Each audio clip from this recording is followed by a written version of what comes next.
Alors je viens vous voir parce qu'il me faudrait une solution de chlorure de sodium à 10 grammes par litre et il m'en faudrait 100 millilitres. D'accord. Donc 100 millilitres de chlorure de sodium, concentration 10 grammes par litre, c'est facile. Il faut prendre une balance, peser le chlorure de sodium et une fiole de 100 millilitres. Donc la masse, c'est facile, c'est la concentration fois le volume. Là, on arrive directement. Il faut donc mettre 1 gramme dans 100 millilitres. Alors je connais bien la technique de dissolution, mais j'aimerais surtout estimer l'incertitude sur la concentration de la solution. D'accord. Donc pour avoir l'incertitude sur la concentration de la solution, il faut l'incertitude sur la masse. Ça, on peut la trouver dans la documentation de la balance. Et il faut l'incertitude sur le volume. Et ça, il suffit de regarder la fiole. Alors je lis sur la fiole 100 millilitres plus ou moins 0,1 millilitre, donc j'imagine que 0,1 millilitre est l'incertitude sur le volume de la fiole.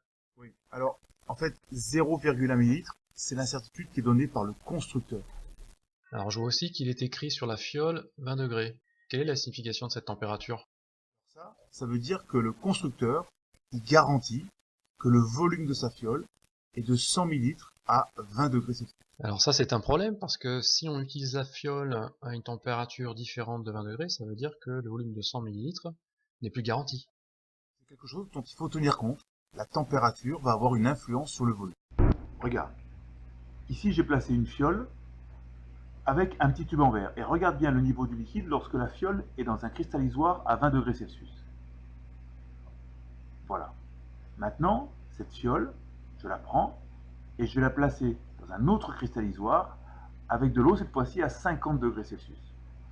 Regarde toujours bien le niveau du liquide dans le petit tube en verre. On constate donc que le volume augmente avec la température. C'est ce que l'on appelle le phénomène de dilatation. Exactement. Regarde maintenant ce qu'il se passe lorsque je prends la fiole et que je la mets dans un cristallisoire avec un mélange d'eau plus glace à 0 degrés Celsius.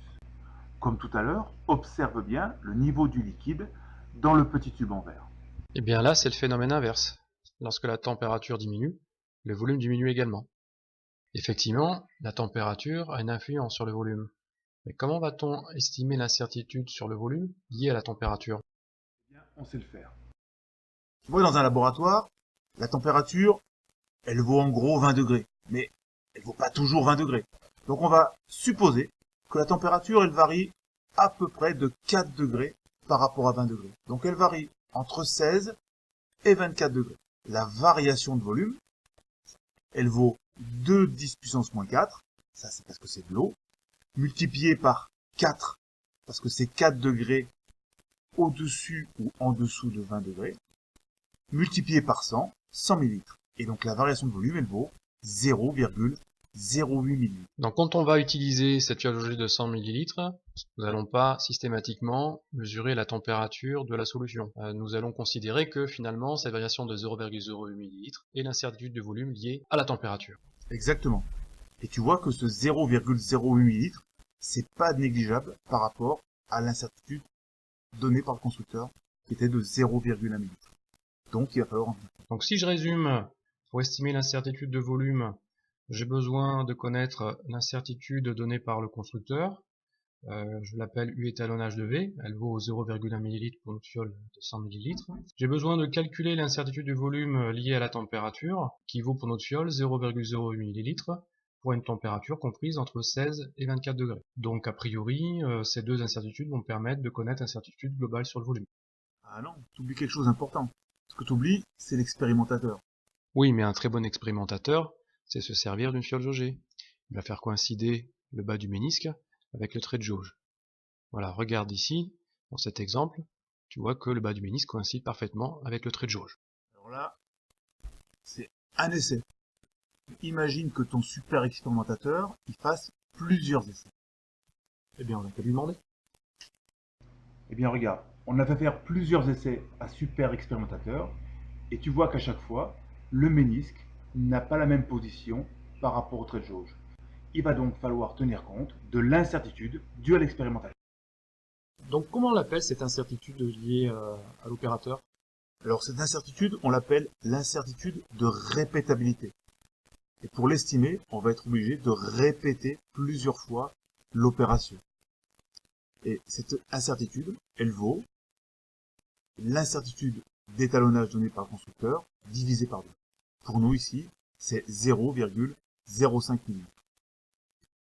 Donc nous allons faire un petit bilan. Donc pour déterminer l'incertitude de volume, il nous faut connaître l'incertitude donnée par le constructeur.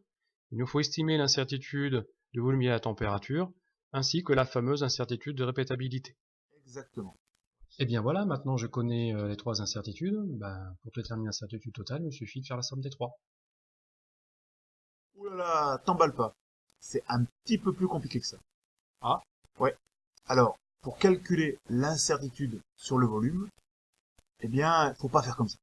Il faut, voilà, faire ce calcul-là.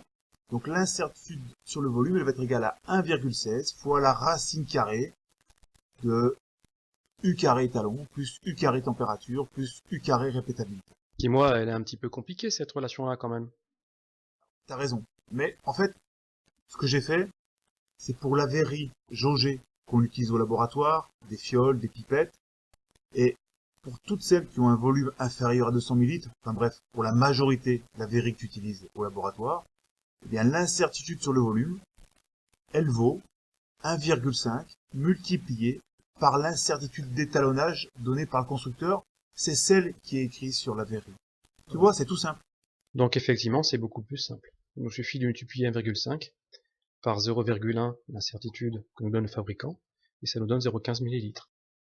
Exactement. Alors moi, ce que je voulais au départ, c'était l'incertitude sur la concentration de la solution. Ouais. Mais pour ça, eh bien écoute, on verra un peu plus tard. D'accord ? D'accord.